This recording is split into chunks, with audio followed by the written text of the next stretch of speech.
Hi guys, welcome to Autotop.nl. My name is Huub and welcome to this ring review. We are here today with the BMW M4 competition, the G82 by Evolve Automotive. The guys came all the way from the UK. They were here this whole week to be together with us, have a meet with us, and also to take out this car at the ring. So this car, as you can see, individual mint green, or in German mint groen. Very cool color, very rare actually, and also with the crazy spec on the interior with the carbon bucket seats and the green and blue. So this car is running 740 horsepower, has a partially built motor and a fully built box. Car also has some software tweaks and changes to be, you know, up to par with all the high horsepower cars out there today. Specifically what we have today, which is very interesting, is that the car sits on Moton one-way suspension. So this is a more track orientated setup, and we have arranged for today for the car to sit on Proxys R888R semi-slicks. Why? Because we noticed the last time that we did the M3, the G80 from Martijn on the Pilot Sport Force, that the car is so heavy that the tire really, yeah, if you really want to push the car, it can't really cope with the temperatures with the weight etc. So we thought, how can we solve that? And that is by putting on a semi-slick tire. What else is there? Yeah, a lot of carbon parts. As you can see, we have the carbon fiber hood, we have the CSL style front grille, the carbon side bits and the carbon intake, yellow DRLs, as you can see. Yeah, the spec wise also carbon ceramics, so those are going to be very important for the track use. You're really going to need those because the steel brakes on these cars are really not up to par with track performance. And aside from that, of course, ride and drive, UK car. We have yeah, the really cool blue and neon green interior, the full carbon trim. Also Evolve their own pedal shifters on their full metal. Yeah, that's basically it. So I'm not going to show you under the hood because there's a lot of little parts there, but like I said, you can go watch the review from Max. He will tell you a lot more about all those details that are there. Also sound wise, this car has decat downpipes and a different mid pipe from Super Sprint, if I'm not mistaken, so it sounds really throaty. And also for the people who know the G series, they've noticed the tail lights. These are CSL tail lights, very cool OEM BMW with the really cool, like the really cool pattern in there. And also you can see the shape of the CSL tail light is much smoother than regular M4 and M3. So that's basically it. I'm gonna take the car out on track now, and you guys will go with me and see what this beast of a car is gonna be capable of. So guys, we're about to go out on track. I'm here with Barry from Evolve Automotive. He's my passenger for this ride. Might scare him a little, we will see. So we're gonna put the car in the setup mode, and I need to double check it really quick. For the M2 we're gonna be everything basically in Sport or Sport Plus, and the DSC is gonna be on MDM with the four-wheel drive in Sport. I'm gonna go forget that I need to use the right pole here because we're ride and drive at the moment. It's, yeah, there it goes. And then we're gonna press the M2 button twice for confirmation. So we just did a warm-up lap. How was it, Barry, the warm-up lap? Pretty warm. Yeah. Pretty warm. Yeah. No, so we just did a quick warm-up lap to get the Toyos going. We lowered the pressures because they got really hot really quick. So I'm very curious what it's gonna do now. The car rubs a bit on the rear, but you will hear that in a second. And this thing fucking goes like crazy. So it's no joke, the 700 plus horsepower. And you will hear here, it's gonna rub on the rear a little, but that's part of it. It's a bit more loose now because the pressures are a bit lower. Feels a bit more direct actually. And we're having to manage here again all that torque because this is a, what is it, almost 1800 kgs, right? We said, yeah. With the two of us, yeah, it was probably 1950. Yeah, like so it's almost 2 tons this car with 740, 50-ish horsepower and probably like 800 plus Newton meters of torque. So it's a bit of a handful power-wise, but luckily this car is from factory on carbon ceramics, because otherwise we wouldn't be having such a great time, I can tell you that.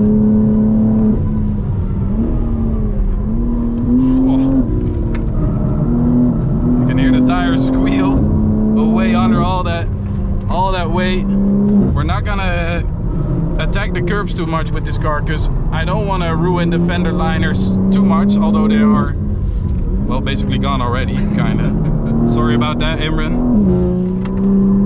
Oh, you can feel all that power. So last week I drove Martijn's stock M3, which was on AST Lowering Springs, the sister company of Moton, and this is now on the Moton one ways. This car has a bit more of a setup for comfort, you can feel that also, but with all due respect, it's not bad for a car that is set up for street and comfort use. It actually handles, yeah, I would say fairly well. The only thing is the rubbing, of course, which is a bit of a downside. Oy, oy, oy, oy, oy. And you carry serious speeds with this car. It's no joke. Oh, yeah, get out of it. Thank you. You can hear the tire not having the greatest time of its life. Also again through the foxhole, we're gonna take it relatively easy, right Barry? Relatively easy. It's easy, yeah, good. Because normally you could go flat through here, but I don't want to do that because, yeah, you can hear it already. We are gonna kiss the curbstone though a little. The car is, for a car that is this heavy, it's not bad at all. It's quite impressive. It feels very different in my opinion compared to when we're talking about the rear-wheel drive only variants of the M4 and the M3. The steering feel is different. The balance of the car in general is quite different in my opinion. This car tends to rotate a bit less easy. I think that is the right word to say. Where those variants, they really try to rotate the rear, which on track, in my opinion, is a nice thing. This car has a bit more of a push from the rear, so it's a bit more, I think understeery is the right word. Although you might not feel like it, Barry, right now, but it is a little understeery. That's something. I'll let this GT4 pass.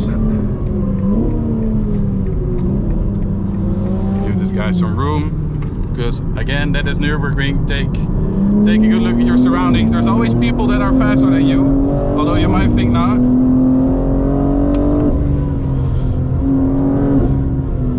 Brakes are also holding up very well. That's also, BMW does a great job with their carbon ceramics. They're really, really good. I never had a moment where I'm like, ooh, that's sketchy. So what do you think, Barry? This is very, very impressive. Right? It's so, like, I can't believe how well it handles itself, honestly, for such a big car. Yeah. It's just so nimble. Yeah. It's like not fussed by this at all. Because with all due respect, compared to most cars here, it's a boat, Oh, yeah, this thing. These are big cars. And it pulls like a train. It's relentless. Yeah, it keeps on going. Like, you're gonna eat up this GT4 RS like there's no tomorrow. There's no point in doing that right now, but you get the idea.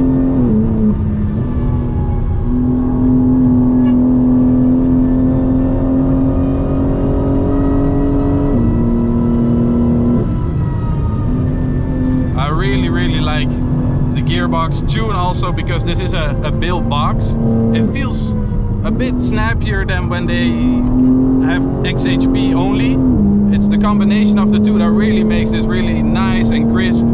Has a bit more character to it than, yeah, when you normally do an XHP tune on one of these ZF gearboxes.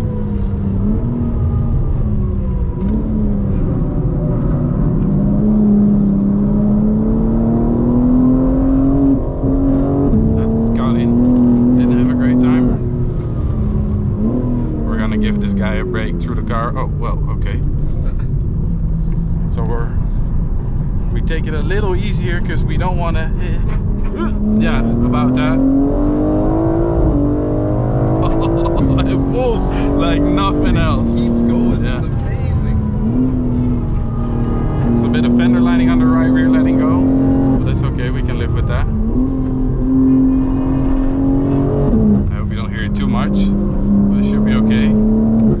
The car also, when it comes over bumps, it is a bit loose. As you can feel when you go over a bump, the car really tries to rotate on you. And we have a yellow flag here, so we're gonna have to take it easy here for a minute. overall it feels very different, this compared to a manual, compared to a rear-wheel drive only. I don't think it is said enough by automotive press how big the difference is, especially driving wise. Like in stats and figures on paper it all makes sense, like it should be the same car, it should act the same, but when you put it out on track and also on the road, in my opinion, it is very different. It's a very different feel. It is in many ways it's a very different car. And I'm not saying that one or the other is better. It's just, yeah, whatever your preference goes to. My preference goes to something that is a bit more nimble and rear-wheel drive, but like pulling out of a corner like that, I'm sorry, but you can't do that with a rear-wheel drive only car. Impossible. This thing, definitely. It eats up the straights like there's no tomorrow.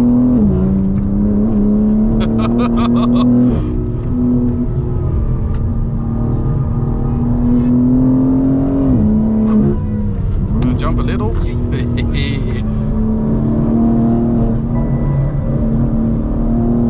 Some sort of warning coming up.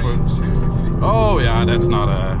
Range is never a factor in these cars. And we have another yellow, so we're gonna have to take it easy again, unfortunately, in the last sector. Oof. It is a bit of a handful, I have to say. It is... because it's so fast. That's the thing. This car is stupidly fast. You move at a pace which is up there with some of the fastest cars you can buy these days. And then in a situation like this, full on track, where it's all hands on deck, managing the car in every corner, and especially now also with that rear rubbing, we have to be a little careful. But whew, it's a bit of a workout. That is, yeah. I'm sweating a little. It's warm in here. It's warm in here too, because yeah, we can't turn off the turn on the AC all the way. Unfortunately, the last sector we have a yellow now, so we can't do much about that. Oh. Behaves pretty well on the semis. I do feel like that these semis are sidewall wise a bit too soft for the car. So you can really feel that this semi is really, yeah, it's getting pushed over the edge in that sense. So the sidewall of the tire doesn't really hold up to the weight of the car. You can, yeah, that exactly. We're gonna send it out of the last corner.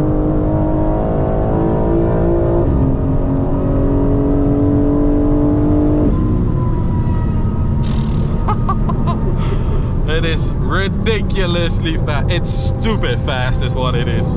It really is stupid fast. I think with a bit of tweaking, some harder springs, this thing will really, it will do well on track. I think so. It really would. I think also the tire choice is not ideal, but we had to make a little compromise because we were all a bit tight on time. But yeah, good package by Evolve in general. I really like this car. Many thanks to them. Thanks to you, Barry. Thanks to Imran. Thanks to Evolve Automotive. And see you next time, and see you at the next review, guys. Bye bye.